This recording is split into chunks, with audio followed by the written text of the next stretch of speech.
بسم اللہ الرحمن الرحیم۔ السلام علیکم۔ آج ہم بات کریں گے غزوہ خندق کی۔ غزوہ خندق کا دوسرا نام غزوہ احزاب بھی ہے۔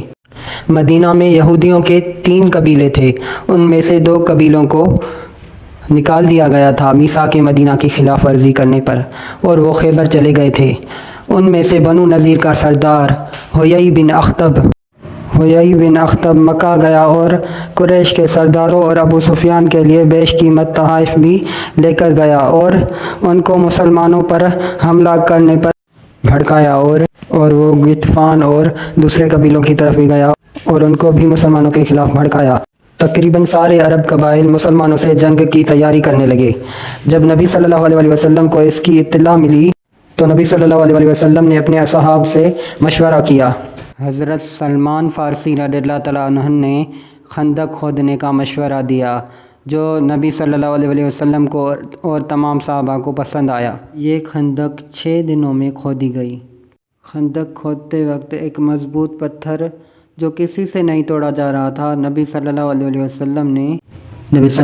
وسلم نے جب اس پر پہلی ضرب لگائی تو شام کے محلات دیکھے، اور جب دوسری ضرب لگائی تو فارس کے محلات دیکھے، اور جب تیسری ضرب لگائی تو یمن کے محلات دیکھے، اور آپ صلی اللہ علیہ وسلم نے اصحاب کو فتح کی بشارت دی، یعنی شام، ایران اور یمن کی فتح کی بشارت دی۔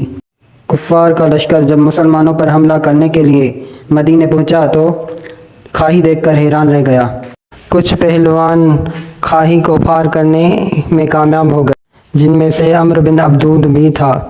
جب علی دشمن کے مشہور سپاہی عمرو بن عبدود کے مقابلے میں نکلے تو نبی صلی اللہ علیہ وسلم نے فرمایا، علی کا جنگ خندق میں عمرو بن عبدود سے مقابلہ کرنا میری امت کے قیامت کے اعمال سے افضل ہے۔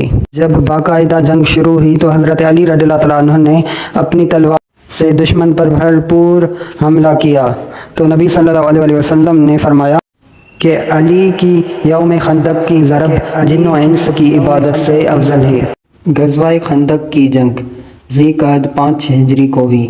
غزوہ خندق میں مسلمانوں کی تعداد 3000 تھی اور کفار کی تعداد 10,000 تھی۔ حضرت حذیفہ رضی اللہ تعالیٰ عنہ فرماتے ہیں کہ غزوہ خندق میں ہماری ایک طرف تو مکہ کے کافروں اور ان کے ساتھ دوسرے کافروں کے بہت سے گروہ جو ہم پر چڑھائی کرنے آئے تھے اور حملہ کے لیے تیار تھے، اور دوسری طرف خود مدینہ منورہ میں بنو قریظہ کے یہود ہماری دشمنی پر تلے ہوئے تھے، جن سے ہر وقت اندیشہ تھا کہ کہیں مدینہ کو خالی دیکھ کر وہ ہمارے اہل و عیال کو بالکل ختم نہ کر دیں۔ ہم لوگ مدینہ منورہ سے باہر لڑائی کے سلسلے میں پڑے ہوئے تھے۔ منافقوں کی جماعت گھر کے تنہا اور خالی ہونے کا بہانہ کر کے اجازت لے کر گھروں کو واپس جا رہی تھی، اور حضور صلی اللہ علیہ وسلم ہر اجازت مانگنے والے کو اجازت مرحمت فرما دیتے تھے۔ اور اسی دوران میں ایک رات آندھی اس قدر شدت سے آئی کہ نہ اس سے پہلے کبھی اتنی آئی نہ اس کے بعد۔ اندھیرا اس قدر زیادہ کہ آدمی کو پاس والا آدمی تو کیا اپنا ہاتھ بھی نظر نہیں آتا تھا، اور ہوا اتنی سخت کہ اس کا شور بجلی کی طرح گرج رہا تھا۔ منافقین اپنے گھروں کو لوٹ رہے تھے۔ ہم 300 کا مجمع اسی جگہ تھا۔ حضور صلی اللہ علیہ وسلم ایک ایک کا حال دریافت فرما رہے تھے اور اس اندھیرے میں ہر طرف تحقیقات فرما رہے تھے۔ اتنے میں میرے پاس نبی صلی اللہ علیہ وسلم کا گزر ہوا۔ میرے پاس نہ تو دشمن سے بچاؤ کے واسطے کوئی ہتھیار تھا، نہ سردی سے بچاؤ کے لیے کوئی کپڑا، صرف ایک چھوٹی سی چادر تھی جو اوڑھنے میں گھٹنوں تک آتی تھی، اور وہ بھی میری نہیں، اہلیہ کی تھی۔ اس کو اوڑھے گھٹنوں کے بل زمین سے چمٹا ہوا تھا۔ نبی صلی اللہ علیہ وسلم نے دریافت فرمایا، کون ہے؟ میں نے عرض کیا، حذیفہ، مگر مجھ سے سردی کے مارے اٹھا بھی نہ گیا اور شرم کے مارے زمین سے چمٹ گیا۔ نبی صلی اللہ علیہ وسلم نے ارشاد فرمایا کہ اٹھ کھڑا ہو اور دشمن کے جتھے میں جا کر ان کی خبر لا۔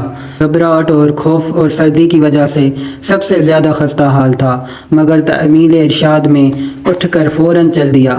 نبی صلی اللہ علیہ وسلم نے دعا دی کہ اللہ تو اس کی حفاظت فرما، سامنے سے اور پیچھے سے، دائیں سے اور بائیں سے، اوپر سے اور نیچے سے۔ حذیفہ کہتے ہیں کہ نبی صلی اللہ علیہ وسلم کا یہ ارشاد فرمانا تھا کہ گویا مجھ سے خوف، سردی بالکل ختم ہو گیا اور ہر قدم پر معلوم ہو رہا تھا کہ گویا گرمی میں چل رہا ہوں۔ نبی صلی اللہ علیہ وسلم نے چلتے وقت یہ بھی ارشاد فرمایا کہ کوئی حرکت نہ کرنا، چپ چاپ دیکھ کر چلے آؤ کہ کیا ہو رہا ہے۔ میں وہاں پہنچا تو دیکھا کہ آگ جل رہی ہے اور لوگ اس میں سینک رہے ہیں۔ ایک شخص آگ پر ہاتھ سینکتا ہے اور کوکھ پر پھیرتا ہے اور ہر طرف سے واپس چل دو کی صدائیں آ رہی ہیں۔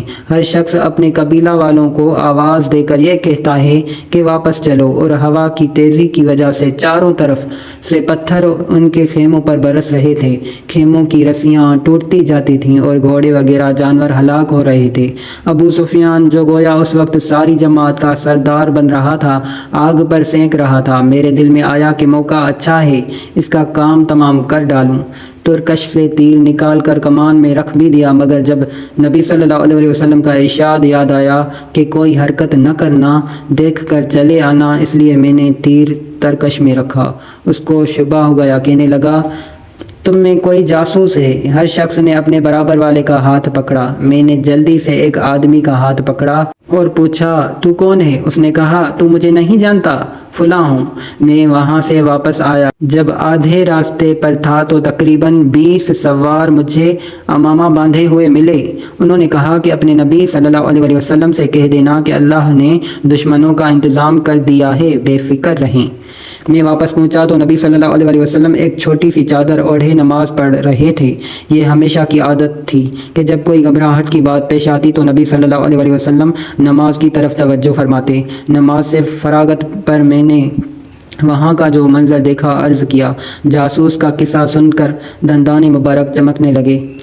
حضور صلی اللہ علیہ وسلم نے مجھے اپنے پاؤں مبارک کے قریب لٹا دیا اور اپنی چادر کا ذرا سا حصہ مجھ پر ڈال دیا۔ میں نے اپنے سینے کو حضور صلی اللہ علیہ وسلم کے تلووں سے چمٹا لیا۔